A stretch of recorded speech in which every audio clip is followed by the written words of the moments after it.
알고 계시고 또 궁금해하시는 코 성형 트렌드인 자가는 으깬 코 수술이 요즘 유행인 것 같던데 혹시 알고 계실까요? 잘 알고 있지. 원래 자가늑연골, 우리 병원 포함해서 자가늑연골을 사용해서 수술하는 거는 자가늑연골 자체를 등으로 쓰거나 아니면 콧대에 올릴 때도 이제 형태를 깎아서 넣는 방식으로 코 수술을 했다고 하면, 요새 이제 나오고 있는 그 으깬 코 성형 수술은 자가늑연골을 이제 골고루 잘게 다져서 찰흙 형태로 해서 코 형태에 맞게 삽입을 하는 방법으로 알고 있어.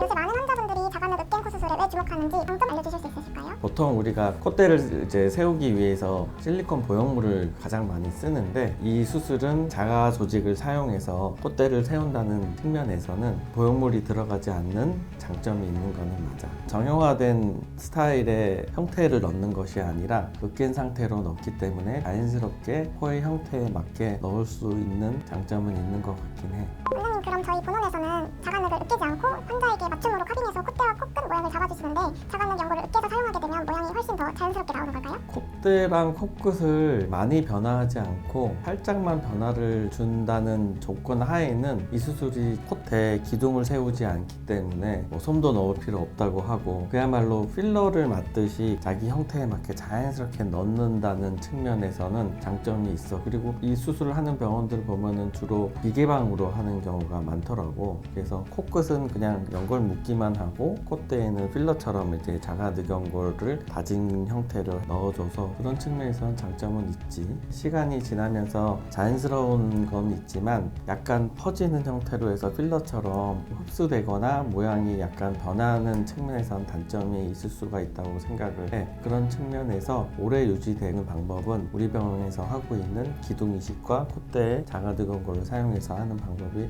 좀 더 좋은 것 같다고 생각을 해. 이번에는 단점에 대해서도 여쭤볼까 하는데, 으깬 연골이 시간이 지나면 콧대가 휘거나 흡수될 가능성이 높을까요? 아무래도 이게 혁대를 갖고 있는 상태의 물질을 넣는 것이 아니라 유동적으로 변할 수 있는 형태를 넣는 것이기 때문에 형태에 맞게 넣을 수 있다고는 하지만, 이게 바꿔 얘기하면 시간이 지나면서 형태가 변하거나 아니면 아무래도 입자가 있으니까 피부가 얇은 사람한테는 비칠 가능성도 있고, 사실 코끝을 제대로 수술하지 않는다는 의미이기도 하거든. 그래서 예를 들어서 코끝이 많이 들려 있다든지 아니면 처져 있다든지 코끝의 모양을 확실히 변화를 주기에는 한계점이 분명히 있는 수술이라고 나는 생각해.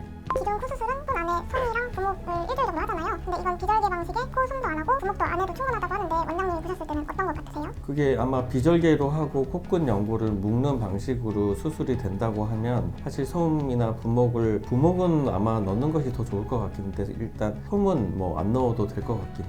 그 자가늑을 일단은 채취를 해야 되는데 비절개라는 표현이 맞을까요? 코에는 절개가 들어가지 않기 때문에 코에는 비절개지만 사실 가슴 쪽에는 절개를 할 수밖에 없지. 이제 가슴 늑연골은 절개하지 않고 채취할 수 있는 방법은 없으니까.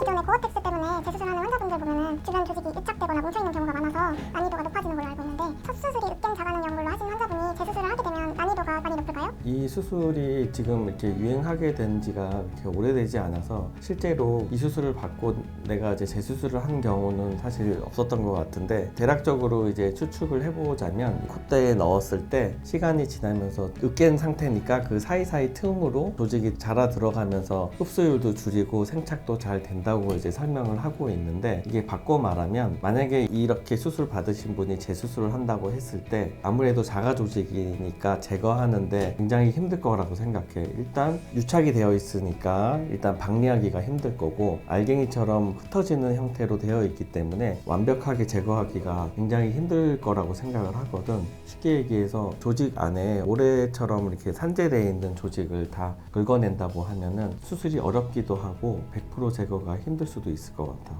이 수술의 경우 특히 누가 받으면 좋고 반대로 어떤 분들은 피하는 게 좋을지 알려주실 수 있으실까요? 이 수술은 이제 내가 사용했을 때 우리가 수술 받으러 오시는 분들 중에 단순히 그냥 콧대만 세우기를 원하는 사람들이 있어. 그런 분들은 사실 필러로 해도 어느 정도 효과를 보거든. 딱 이런 분들, 코끝의 변화는 그렇게 크게 필요하지 않고 단순히 콧대를 살짝 세우고 싶어 하는 사람들한테는 일부 적용을 할 수 있을 것 같아. 반면에 이 수술은 코끝에 큰 변화를 줄 수 없기 때문에 예를 들어서 코끝을 좀 오똑하게 세우거나 아니면 아까 얘기했듯이 들린 코나 처진 코처럼 코끝 성형이 반드시 필요한 경우에는 보통 우리가 일반적으로 하고 있는 자가늑연고를 이제 카빙을 해서 기둥 이식을 하는 방법이 가장 효과적이라고 봐. 원장님 코 수술을 하기 전에 어떤 점을 가장 중요하게 보고 결정해야 되는지 말씀해 주세요. 의사 선생님들이 알아서 잘 설명을 해주실 거지만 원하는 스타일이 있을 거 아니야. 그거는 반드시 사진이나 이런 것들을 찾아와서 상담 받을 때 의사 선생님한테 어떤 스타일을 원한다, 어떤 높이를 원한다, 그리고 나는 이 부분을 좀 개선하고 싶다, 확실히 전달하는 게 가장 중요하다고 봐. 마지막으로 이 영상을 보고 계신 분들께 한마디 해주세요. 우선 이제 유행하고 있는 이 자가늑연고를 깬 형태로 하는 수술에 대해서 간략하게 설명을 드리고 장단점에 대해서도 알려드렸는데, 코 수술에 관심이 있으신 분들은 병원을 찾아와서 자세하게 상담을 한다고 하면 충분히 원하는 코 스타일을 만들어 갈 거라고 생각을 해. 그리고 오늘 영상도 관심 있게 봐주셔서 감사하고 또 다른 영상으로 다음에 또 찾아뵙겠습니다. 감사합니다.